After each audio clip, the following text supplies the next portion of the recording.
Welcome back to Showcase. Today, we're going to be taking a look at Ginrai and Godbomber. Before we get started, big thanks to TCOG here for requesting this video. If you have any videos you'd like me to make in the future, leave it down in the comments, I'll try to get to all of them. For weapons, Godbomber has a missile launcher on his shoulder. Moving on to transformations, starting with Ginrai, who shares a transformation with my G1 Optimus Prime. Move the arms into place, head in, shift the waist back, bring the legs up, feet up, wheels down, and we have Ginrai in his truck mode. Super Ginrai can form the trailer. Lay him flat, head in, arms forward and in, legs up and in, feet in, wheels down, and we have the trailer. Finally, Godbomber. Lay them flat, head in, arms down, legs up and back, feet in, shift the wing back, bring the cab out, and finally bring the missile launcher up. And we have Godbomber in his truck mode.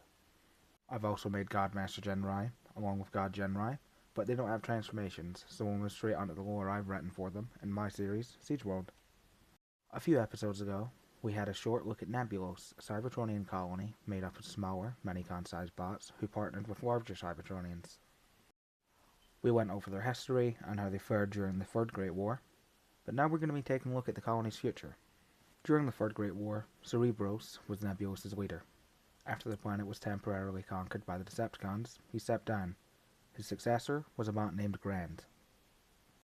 The war and occupation had devastated the population, so Grand prioritized the creation of new bots.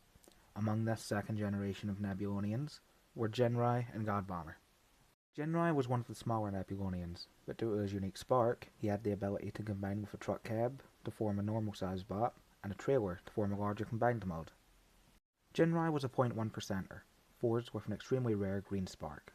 Bots born with these sparks were exceptionally powerful. Specifically, Ginrai was what's known as a load bearer, meaning his body could support extreme mass.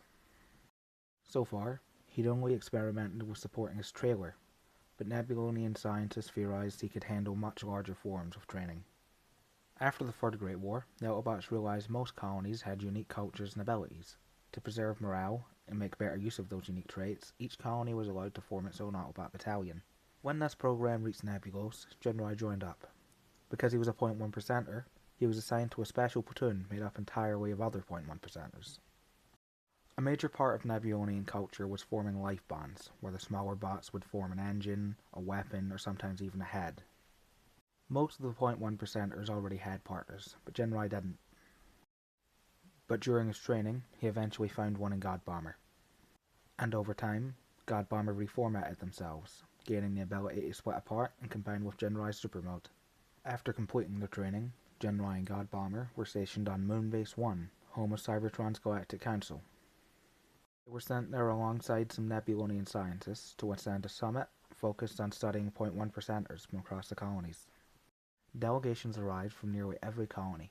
The goal was to study why each world produced unique traits. But during the summit, the Decepticons attempted to wipe out both the Galactic Council and the Autobot Council in one strike, using their newly developed combiners. The attack failed, the plan was uncovered early, and the team assigned to carry it out was arrested and imprisoned for the remainder of the war. After that, Ginrai and Godbomber were deployed to active combat. Following several successful missions, High Command deemed them ready for something bigger. They were assigned to a unit with the mission of eliminating the Decepticons' combiner commander, Bruticus Maximus.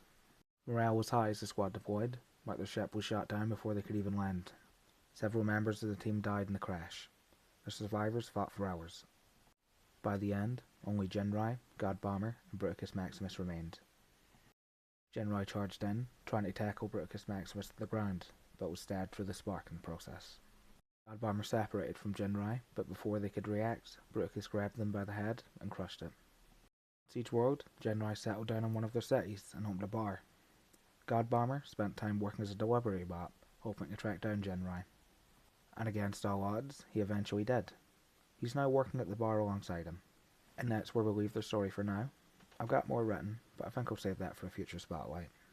And that's Ginrai and Godbomber. Ginrai is a recolor of my G1 Optimus Prime, and honestly, I've recalled it that many times I couldn't name all of them. Godmaster Ginrai shares a model with all my other Godmasters. Godbomber and the Combiners don't have any recolors yet, but I do plan on turning them into Power Master Optimus Prime, along with his version of Roller when I get to doing the Power Masters. Next time, we're going to be taking a look at the '07 Autobots, Optimus Prime, Bumblebee, Ratchet, Ironhide, and Jazz, so stay tuned.